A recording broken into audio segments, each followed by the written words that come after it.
I think कि ये कोई फ्री लर्नर के नाम से हैं, तो बस हम ये फ्री लर्नर से बात करते हैं, देखते हैं मोमिनीन आ रहे हैं तो बात करते जाते हैं। हेलो, फ्री लर्नर का मुझे नहीं पता है मोमिन है कि नहीं। Hello hello hello. हाँ जी, क्या हाल है जी, कैसे हैं आप? अरे जबरदस्त। हम्म। मतलब क्वाइट सरप्राइजिंग, मैं आपसे बात कर रहा हूँ। अच्छा, मेरा नाम फ्री लर्नर के तौर पे डिस्प्ले हो रहा है, not my true identity. Free am learner, I free correct? Learner, free learner, free learner, जी फ्री जी, लर्नर। मतलब I am a huge fan of you sir, Ghalib साहब। चलें, बहुत शुक्रिया। एंड मतलब बहुत जबरदस्त रीजनिंग, मैंने फिलोसफी वगैरह को एज अ सब्जेक्ट पढ़ा हुआ था, और बाकी आपने काफी माइंड चेंज कर दिया। आपसे पहले मैं जाकिर नाइक और मोस्टली जो है इंजीनियर वगैरह को सुनता था, तो मुझे कुछ जब आपने सहाबा हमें के लिए सुनना शुरू किया तो आप मोमिन थे या काफर थे? सर काफी प्रैक्टिसिंग मुस्लिम थे, अभी तो नमाज पढ़ते वक्त भी डाउट कर अच्छा, दिया यानी आपने। हमने जी जी। यानी मेरा हाथ है आपको आपको अरे आपको इस्लाम से आजाद फाउंडेशन करने हिला में दी है। सर, अच्छा फाउंडेशन हिला दिया आपने, अच्छा। आपने अजीब व गरीब ही मैंने कर कहा दिया। मैंने कहा मैं कहीं हारिस का क्रेडिट तो नहीं चोरी कर रहा है। यार नहीं, हारिस के रेफरेंस से तो पहुंचा हूं मैं अब तक, अच्छा। मतलब मैंने वहां पे किसी से सुना था, तो उसने कहा था कि नहीं गालिब यार, कमाल मैं जो है ना। वैसे ही मजाक कर रहा हूँ। जी जी जी। का हारिस का और मेरा एक ही क्रेडिट है, कोई भी वो डिफरेंस वाली बात नहीं होती। और अच्छा, हारिस मतलब का first Haris of all huge fan of yours, मतलब हाँ, सरप्राइजिंग हो रहा है कि एक्चुअली मैं मैं बात बस कर ये रहा हूँ पूछना चाह आपसे। रहा हूँ कि आप मेरे बड़े फैन हैं या हारिस के बड़े फैन हैं?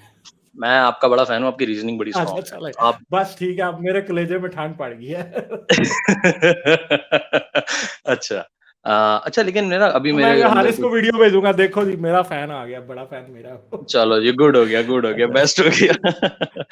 अच्छा गालिब साहब, एक हाँ, एक दो चीजें हैं जिसके ऊपर मेरे भी डाउट्स आ हाँ, रहे हैं। वो चीजें हाँ ये जी। थी कि एक तो मतलब एक पूरी लड़ी है ना पैगंबरों की, जो जिनकी स्टोरी साबित हैं दूसरे रिलीजन्स के जरिए भी, दूसरी जगहों से भी, Moses, Jesus, then prophet Muhammad and बाकी सारी चीजें।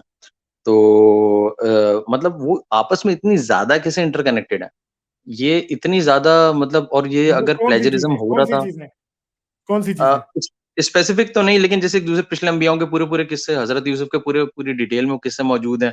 फिर ये बताया मैंने, असल में ना मैंने रिसेंटली तफसीर पढ़ी थी पूरी, रसूल अल्लाह की पूरी हम्म। जिंदगी के ऊपर जो है ना चीजें मैंने पढ़ी थी। और आपकी मतलब नॉलेज बहुत ज़बरदस्त है, टू बी रियली ऑनेस्ट, मतलब बहुत बारीक चीज़ें आपको मालूम है, जो कि आम मुसलमानों को इतना पता नहीं हो रही होती हैं, तो आपको काफ़ी ज़्यादा बारीक चीज़ें आपको मालूम है।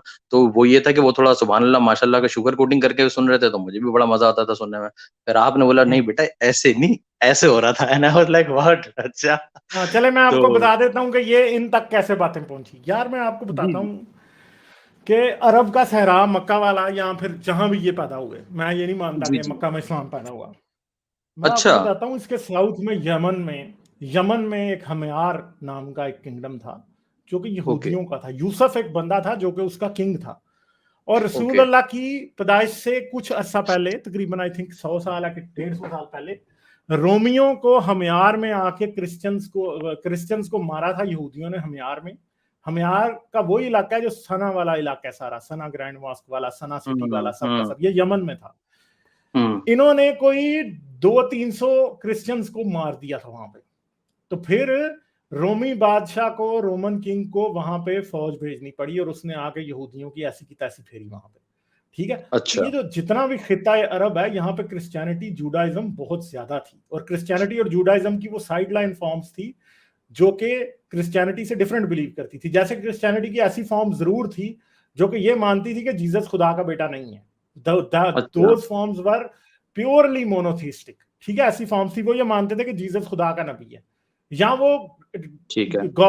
अडॉप्शन वाली हाइपोथेसिस पे यकीन रखते थे कि जीसस जो है, उसे कुछ देर के लिए खुदा ने अपने बेटे का टाइटल दिया, और जब वो सलीब पे मरा उससे पहले ही वो उससे वो टाइटल वापस ले लिया। ठीक है। तो बहुत सी हुँ, क्रिश्चियनिटीज थी यहाँ पे ऐसी जो कि मेन स्ट्रीम ट्रिनिटारियन क्रिश्चियनिटी नहीं है, बट वो यहाँ पे एग्जिस्ट करती थी। इवन कि अगर आप मिस्र के कॉप्टिक्स भी देख लें, तो वो हुँ, ट्रिनिटी में बिलीव नहीं करते हैं। वो खुद जीसस को खुदा का बेटा तो मानते हैं, मगर वो हुँ। ट्रिनिटी में फिर भी बिलीव नहीं करते कि खुदा में 3 शख्स हैं, और ये बातें सारी वो नहीं बिलीव करते। वो बड़ा डिफरेंट तरीके से चीजों को देखते हैं। ठीक है। तो ओके। जो भी इन्होंने चीजें ली, वो बहुत सारी एपोक्राफल किस्म की बुक्स थी, जो कि जिनको क्रिश्चियन ने बाइबल में इंक्लूड नहीं किया। जैसे कि मैंने सूरह कहफ वाली मिसाल आज दी हाँ है। मैंने और देखी, मैंने अपने आर्टिकल का, जो कि आज से मैंने 6 साल पहले लिखा था, उस आर्टिकल का लिंक जी भी मैंने दिया। लिंक कॉपी कर लिया, वो मैं पढ़ने हाँ, वाला हूँ अभी। और आप जाके वहां पे पढ़िएगा। मैंने 2 किस्तों में, जो romance of Alexander the great है, उसमें से चीजें निकाल के प्रॉपर तर्जमा करके सारे रेफरेंस दे के वहां पे लिखे हैं। आप romance of Alexander the great की सीरिया कॉपी निकालें, उसकी ट्रांसलेशन पढ़ें, आपको पता चल जाएगा कुरान कहाँ से कॉपी कर रहा है। और मजे दोबारा की नाम बात यह बताइएगा, है आई एम सॉरी मैंने मिस किया, दोबारा नाम बताइएगा। Romance of Alexander the great Syriac okay version, उसका ओके, ट्रांसलेशन आप रोमांस ऑफ देखिएगा। ये रसूल अल्लाह से तकरीबन 100 साल पहले लिखी गई थी। हेराक्लस हम्म के वक्त में, हेराक्लस के लिए भी कहते हैं कुछ लोग, इसे मजीद हम्म मॉडिफाई किया गया था हेराक्लस को खुश करने के हम्म लिए। वो आप पढ़ें, उसके अंदर आपको पता, सूरह कहफ में तो सारी चरबासाजी की है, जैसे कि स्लीपर्स ऑफ द केव।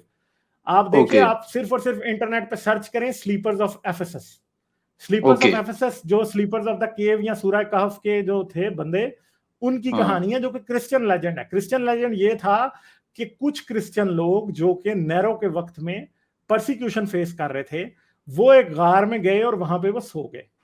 ठीक है जी। हाँ एफएसएस एक जगह है जिसके आज भी उन sleepers of the cave, Ephesus वाली केव भी है इवन के। हाँ वो सो गए, और जब वो सोए तो वो सोए ही रह गए।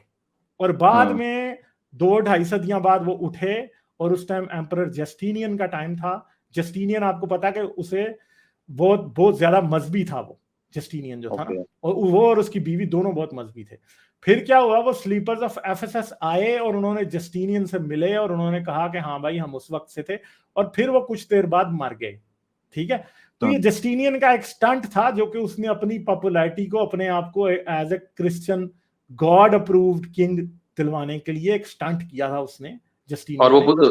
जो पूरा उठा लिया हाँ, गया फिर इस्लाम की और सूरह वो कहफ के अंदर। उन्होंने जो सारा फ्रॉड था जस्टिनियन का, कुरान ने उसे वैसे का तैसा उठा के अच्छा, कॉपी कर अब लिया। तो मुझे एक बताइए। और क्वेश्चन फिर रेज होता है कि मतलब इतना बेहतरीन अगर प्लेजरिज्म हो रहा था और सारी चीजें हो रही थी, तो ये पूरे के पूरा क्रेडिट जो है प्रॉफिट मोहम्मद की तरफ क्यों दे दिया गया, और फिर प्रॉफिट मोहम्मद ने पूरा क्रेडिट अल्लाह की जात को प्रॉफिट दे दिया? मोहम्मद ने तो कुरान लिखा ही नहीं है ना। कुरान लिखा गया अब्दुल मलिक के वक्त में। शायद अच्छा। कोई प्री एग्जिस्टिंग टेक्स्ट थे जिनको बाद में इकट्ठा किया गया कुरान की शक्ल में। हम्म कुरान जो है ना, अगर आप कुरान को पढ़े ना, कुरान एक हेस्टिली कंपाइल्ड किताब है। किसी ने जल्दी जल्दी में किताब तैयार करनी थी, उसने जो हाँ इधर ये उधर तो से है। उसे टेक्स्ट मिले उसने मिला के उनको इकट्ठा कर दिया। कुरान में इनकोहेरेंट, इनकम्प्लीट, इंतहाई लेम किस्म की किताब है। अगर आप न्यू टेस्टामेंट पढ़नी शुरू करें या ओल्ड टेस्टामेंट पढ़नी शुरू करें, वो एक जी। प्रॉपरली चलती है। कुरान उनके मुकाबले में इंतहाई बोगस किताब है, इसके पास कुछ भी नहीं है, इसके दोनों और हाथ खाली दूसरा हैं कुरान के। दूसरा ये भी बात सच है कि मतलब मैंने कुरान को शुरू में स्टार्ट किया था पढ़ना, लेकिन फिर मुझे अंदाजा हुआ कि ये विदाउट हदीस आप पढ़ ही नहीं सकते। तो मतलब अगर अल्लाह का कलाम है तो नहीं पढ़ मुझे फिर, और दूसरा मुझे पर्सनली ऐसा लगता है कि ह्यूमन चेन के जरिए आप अल्लाह अपना कलाम क्यों पहुंचाना चाह रहा है? 1400 साल हो गए। फॉर एग्जाम्पल, अगर मुझे गालिब साहब को एक बात पहुंचानी है, वो अमित साहब को पहुंचा रहे हैं, वो कहीं और आगे पहुंचा हम्म, रहे हैं, तो हम्म, ये तो कम्युनिकेशन एक कमरे में ही खराब हो जाएगी, 3 दिन बाद ही हाँ, एक्सपायर हो जाएगी पूरी कम्युनिकेशन, कुछ की कुछ हो हम्म, जाएगी, until hmm, unless it is not recorded in a proper way, या उसका कोई ऐसी सिचुएशन बने कि जैसे आज हमारे पास मीडियम मौजूद है लाइक ब्लॉकचेन वगैरह के अंदर हम चीजें क्रॉस चेक कर सकते हैं। लेकिन उस वक्त तो ऐसा हम्म, नहीं था। ये एक सहाबी दूसरे को बता रहा है, दूसरा तीसरे को, होते होते होते कहाँ तक, आयशा की रजी अल्लाह तआला अन्हा, विद ऑल ड्यू रिस्पेक्ट, उनकी पूरी एज का एक बहुत बड़ा इशू है। 2 सेट मैंने में 9 साल है तो 19 साल है, और बाकी मतलब मल्टीपल किस्म में। आप कुरान को अगर आप सीधा पढ़ोगे ना, तो आपको बहुत ही बचकाना सी नमाज रोजा हाँ, हज मगर ज़कात के आयशा अलावा कुछ की, नहीं निकाल पाओगे। क्योंकि आप फैक्ट जानना चाहते हो, तो मैं आयशा की एज के बारे में आपको एक बड़ी सिंपल सी बात बता देता हूँ। देखें, जी आयशा की एज का जो प्रॉब्लम है ना, वो क्या है। जी प्रॉब्लम ये नहीं है कि आयशा 9 की थे या 19 की, हो सकता है 19 की हो, मुझे नहीं जी। पता, हो सकता है हाँ हो 19 की। मगर प्रॉब्लम यह है कि जब आपकी किताबों में 9 की लिखी है ना, तो मौलवी इस बात को जस्टिफाई करते हैं कि 9 हाँ साल की हाँ हाँ, बच्ची की बिल्कुल शादी बिल्कुल हो बिल्कुल। सकती है। और दूसरा प्रॉब्लम ये है। ये दूसरी बात और सुने, आपकी दूसरी बात जी सुने, जी बोलिए। दूसरी बात सुने। जी शुरू में अगर आप इनकी हिस्ट्री पढ़ें, तो इस बात पर जोर दिया जाता था कि आयशा वाज अ वर्जिन, क्योंकि रसूल अल्लाह की हाँ बीवियों में सिर्फ आयशा ही वर्जिन थी। बाकी हाँ कोई भी रसूल अल्लाह की बीवियों में कोई भी वर्जिन नहीं थी। और हाँ। उसकी वर्जिनिटी को साबित करने के लिए कुछ स्कॉलर्स का ख्याल है कि जानबूझ के इसकी एज बतदरीज कम करते गए, और जब अच्छा। बातें राइटिंग में आई तो आखिरकार उसको 9 साल की लिख दिया उन्होंने। ठीक है, मगर प्रॉब्लम यह है कि रसूल ने 9 साल की आयशा से शादी की थी या नहीं की थी, क्योंकि हमें तो रसूल की पर्सनैलिटी कंट्रोवर्शियल है। मुझे तो प्रॉब्लम हाँ इससे बिल्कुल है कि सही। जब आपकी किताबों में लिखा है तो लोग इसे आज अप्लाई करने की कोशिश करते हैं, और तब कॉम्प्लिकेशन हाँ बनती हैं।